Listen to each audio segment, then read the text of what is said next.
Assalamualaikum warahmatullahi wabarakatuh. Berikut saya akan menjelaskan tentang kegiatan belajar 3, konsep pembelajaran dalam kurikulum merdeka. Prinsip pembelajaran dilakukan dalam rangka mewujudkan tujuan pendidikan nasional dan profil pelajar Pancasila. Dalam pasal 3 Undang-Undang Nomor 20 Tahun 2003 disebutkan bahwa pendidikan nasional berfungsi mengembangkan kemampuan dan membentuk watak serta peradaban bangsa yang bermartabat dalam rangka mencerdaskan kehidupan bangsa. Bertujuan untuk berkembangnya potensi peserta didik agar menjadi manusia yang beriman dan bertakwa kepada Tuhan Yang Maha Esa, berakhlak mulia, sehat, berilmu, cakap, kreatif, mandiri, dan menjadi warga negara yang demokratis serta bertanggung jawab. Adapun pelajar Pancasila merupakan perwujudan pelajar Indonesia sebagai pelajar sepanjang hayat, memiliki kompetensi global dan berperilaku sesuai nilai-nilai Pancasila. Kompetensi dan perilaku ini ditandai dengan 6 ciri utama, yaitu beriman, bertakwa kepada Tuhan Yang Maha Esa, berakhlak mulia, berkebinekaan global, bergotong royong, mandiri, bernalar kritis, dan kreatif. Untuk mencapai profil pelajar Pancasila, perlu terwujud pembelajaran yang mengandung prinsip-prinsip sebagai berikut. Yang pertama, berbasis tingkat pencapaian peserta didik, kebutuhan belajar, karakter, dan perkembangannya. Prinsip ini ditandai dengan beberapa praktek berikut. Yang pertama, mendukung terbentuknya kesejahteraan peserta didik.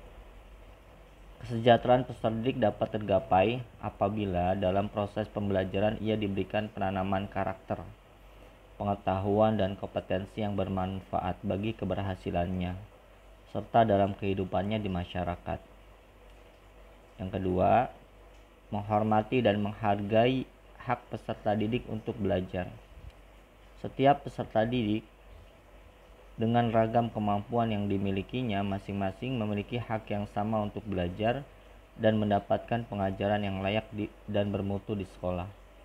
Oleh karena itu, dengan menyusun pembelajaran yang sesuai dengan tingkat perkembangan dan kemampuan peserta didik, mencerminkan sikap guru yang menghormati, menghargai, dan memenuhi hak mereka secara adil untuk belajar. Yang ketiga, bermakna dan menyenangkan. Pembelajaran yang bermakna adalah pembelajaran yang secara teoritis dipahami oleh peserta didik yang meliputi keterhubungan antar segmen pengetahuan yang didapatkan ke dalam keseluruhan konsep secara holistik. Selanjutnya, pemahaman yang utuh ini dihubungkan dengan kehidupannya yang nyata, sehingga memberikan nilai kebermanfaatan secara kontinu. Agar target ini tercapai dan tidak membebani pikiran dan psikologis peserta didik, pembelajaran bermakna dalam praktiknya penting menyertakan spirit kesenangan atau menyenangkan. Kegiatan bermain dalam pembelajaran adalah salah satu cara membuat pembelajaran lebih bermakna dan menyenangkan bagi peserta didik, meningkatkan motivasi belajar dan level pencapaian akademik mereka. Yang selanjutnya, inklusif. Inklusif berarti pembelajaran yang mengakomodasi seluruh peserta didik dengan segala perbedaan yang dimilikinya, baik secara kognitif, kemampuan fisik maupun mental. Dengan prinsip pembelajaran berdasarkan tingkat perkembangan dan kebutuhan masing-masing peserta didik, meniscayakan pelayanan yang sama dan adil bagi mereka, sehingga tidak ada satu pun peserta didik yang tertinggal, baik mereka yang masih kurang belajarnya maupun mereka yang cerdas mendapatkan manfaat pedagogis yang sama. Yang kedua, berorientasi kepada pembangunan kapasitas belajar peserta didik dan kapasitas mereka untuk menjadi pembelajar sepanjang hayat. Prinsip ini ditandai dengan beberapa praktik berikut. Yang pertama, menanamkan grow mindset. Grow mindset berarti pola pikir bahwa segala kemampuan atau bakat yang dimiliki seseorang yang dimilikinya sejak kecil merupakan permulaan. Dengan paradigma pikir ini, orang percaya bahwa dengan upaya yang sungguh-sungguh dan dedikasi, bakat dan keterampilan tersebut dapat senantiasa berkembang. Yang selanjutnya, memberlakukan self dan peer assessment. Self assessment berarti penilaian yang dilakukan terhadap performa pribadi. Sementara peer assessment adalah penilaian sebaya yang dilakukan antar peserta didik. Selain penilaian mandiri, peserta didik juga didorong untuk memberi penilaian atas hasil kerja teman-teman mereka. Hal ini dimaksudkan agar mengembangkan pemahaman peserta didik atas pembelajaran mereka dan memberi mereka kesempatan untuk menganalisis secara kritis upaya mereka. Yang ketiga, menanamkan rasa kepemilikan terhadap proses belajar bagi peserta didik, sementara guru berperan sebagai fasilitator. Kepemilikan terhadap proses belajar penting ditanamkan kepada peserta didik. Hal ini dapat melatih tanggung jawab mereka sebagai tokoh utama dalam proses pembelajaran. Mereka dapat saling bekerja sama dalam menyelesaikan permasalahan. Satu dan lainnya dapat berbagi menjadi guru dan murid secara tidak langsung. Prinsip yang ketiga, mendukung perkembangan kognitif dan karakter peserta didik secara holistik dan berkelanjutan. Prinsip ini ditandai dengan yang pertama, keseimbangan antara kognitif dan non-kognitif, kompetensi dan karakter. Yang kedua, menerapkan nilai-nilai yang sesuai untuk mengembangkan karakter dan kompetensi yang terkandung dalam profil pelajar Pancasila. Yang ketiga, rangkaian pembelajaran yang logis dan relevan dengan tingkat kesulitan yang sesuai dengan peserta didik. Yang keempat, proses di mana guru memberikan keteladanan, ing ngarso sung tulodo, membangun kemauan, ing madyo mangun karso, dan mengembangkan kreativitas peserta didik, tutwuri handayani.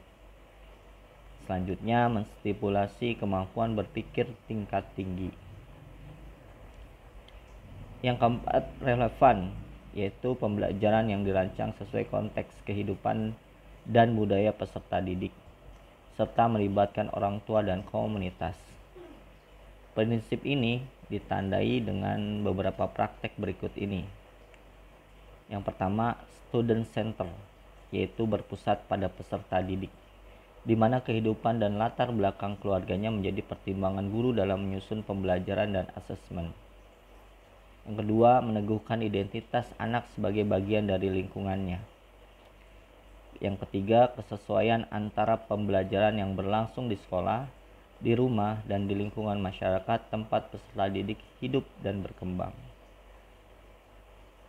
Yang keempat, mengembangkan kecakapan hidup di masyarakat. Yang kelima, peka, toleran, dan responsif.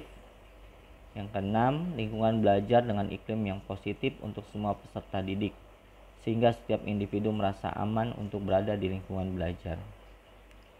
Yang ketujuh, pembelajaran yang pas dari diskriminasi SARA, serta memberikan pengembangan ruang untuk identitas, kemampuan, minat, bakat, serta kebutuhan belajar. Dan selanjutnya, prinsip yang kelima yaitu pembelajaran berorientasi pada masa depan yang berkelanjutan. Prinsip ini ditandai dengan beberapa hal berikut ini. Yang pertama, pembelajaran yang mendorong peserta didik untuk mengeksplorasi isu dan kebutuhan masa depan yang meliputi kebutuhan dirinya, lingkungan, dan dunia yang lebih baik.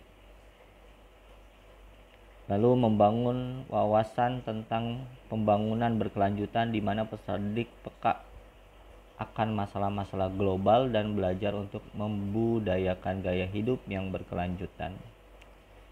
Selanjutnya, pemanfaatan teknologi informasi dan komunikasi untuk meningkatkan kualitas pembelajaran dan asesmen. Yang terakhir, mendorong untuk memotivasi peserta didik untuk terus terinspirasi dan memiliki aspirasi memajukan kehidupan lingkungan sekitarnya, masyarakat, bangsa, dan dunia. Dalam kurikulum Merdeka ini, ada keterkaitan antara pembelajaran dan asesmen. Seperti halnya struktur kurikulum dan profil pelajar Pancasila, penetapan prinsip pembelajaran dan asesmen merupakan kewenangan yang dimiliki pemerintah pusat. Antara pembelajaran dan asesmen memiliki hubungan dan keterkaitan. Hasil asesmen digunakan untuk kepentingan belajar peserta didik, yaitu di mana guru merancang pembelajaran berdasarkan hasil asesmen. Ada beberapa hal yang secara tegas membuktikan keterkaitan pembelajaran dengan asesmen.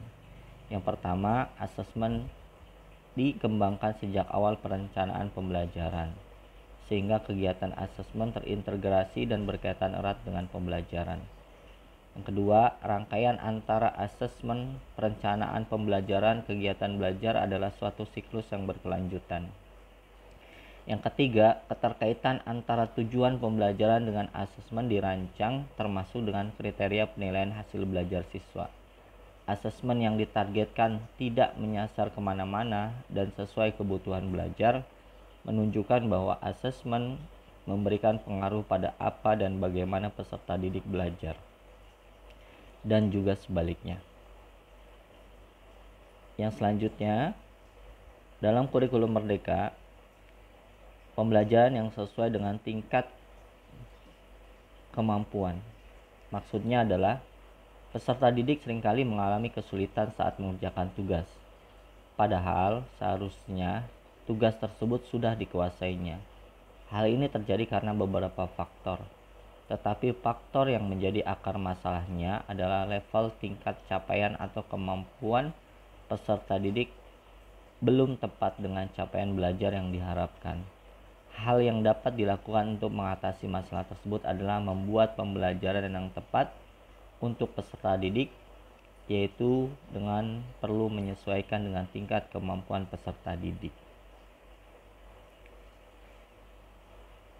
Tahapan yang perlu dilalui dalam pembelajaran yang berpusat pada peserta didik sesuai dengan tingkat kemampuannya. Yang pertama, asesmen. Untuk bisa membuat pembelajaran yang berpusat pada peserta didik, maka asesmen menjadi tahap pertama yang harus dilakukan.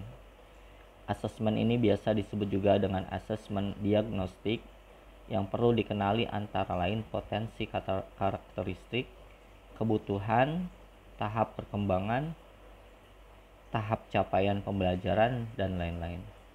Yang kedua, perencanaan. Perencanaan setelah berhasil mengidentifikasi potensi karakteristik, tingkat capaian kemampuan, maka bagian berikutnya adalah menyusun program pembelajaran yang sesuai dengan data asesmen. Perencanaan ini juga termasuk pengelompokan peserta didik dalam tingkat yang sama.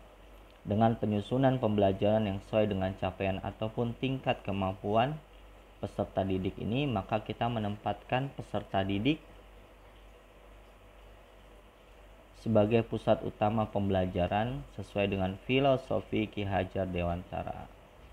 Yang ketiga, pembelajaran.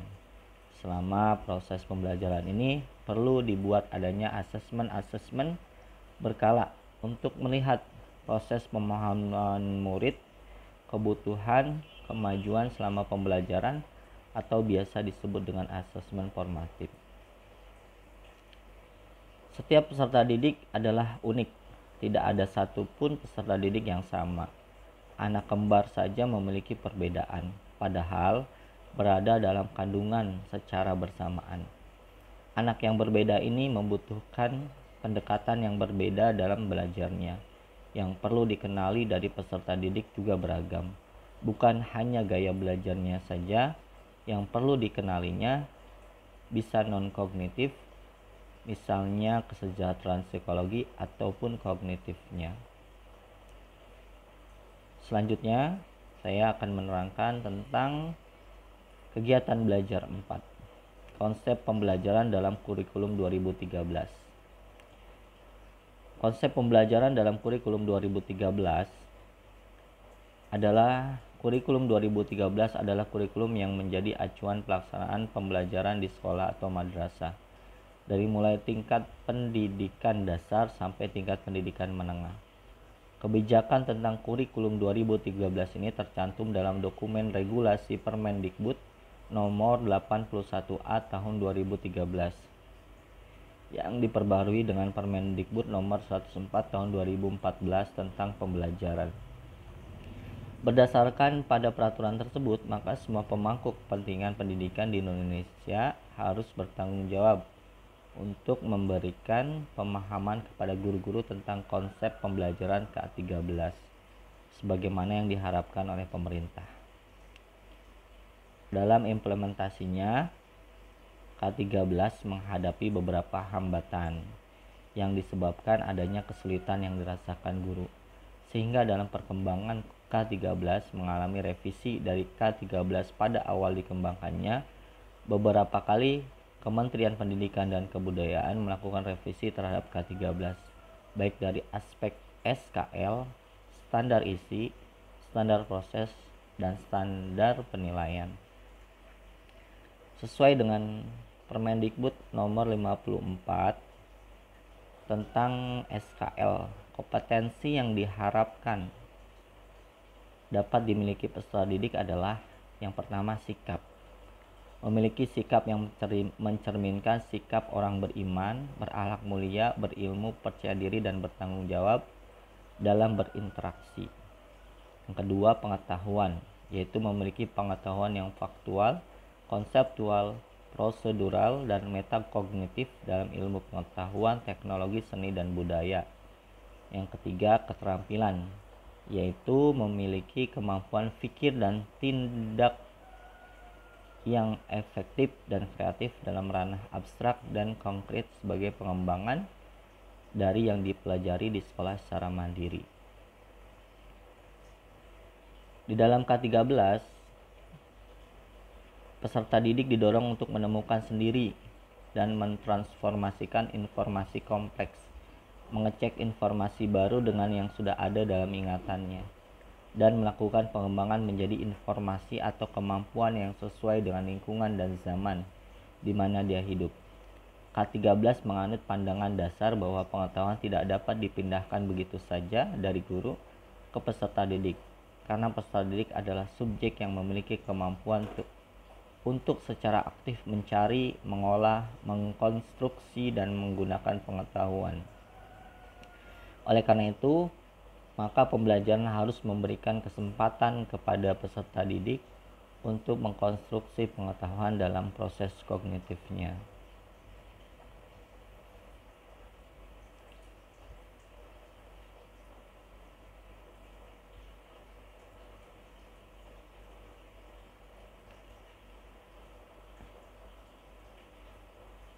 Untuk mengevaluasi sikap peserta didik sebagai hasil belajar, baik sikap religius KI1 maupun sikap sosial KI2, dapat digunakan teknik observasi, penilaian diri, penilaian antar peserta didik, dan jurnal untuk mengevaluasi pengetahuan atau pemahaman peserta didik. Dapat digunakan teknik evaluasi tertulis, lisan, dan pemberian tugas. Dan untuk mengevaluasi keterampilan peserta didik dapat digunakan teknik praktek, project, produk, dan portofolio. Penjelasan lebih rinci tentang evaluasi pembelajaran dalam kurikulum 2013 ini akan dibahas dalam modul tersendiri.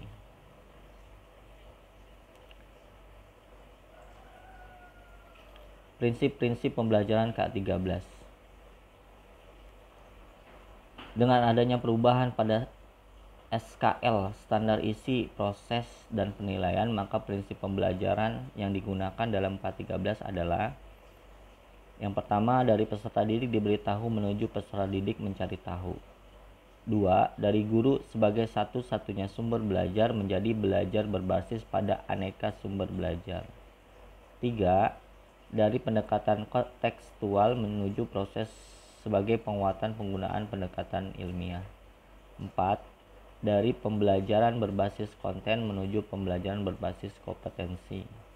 5. Dari pembelajaran parsial menuju pembelajaran terpadu, dan lain sebagainya.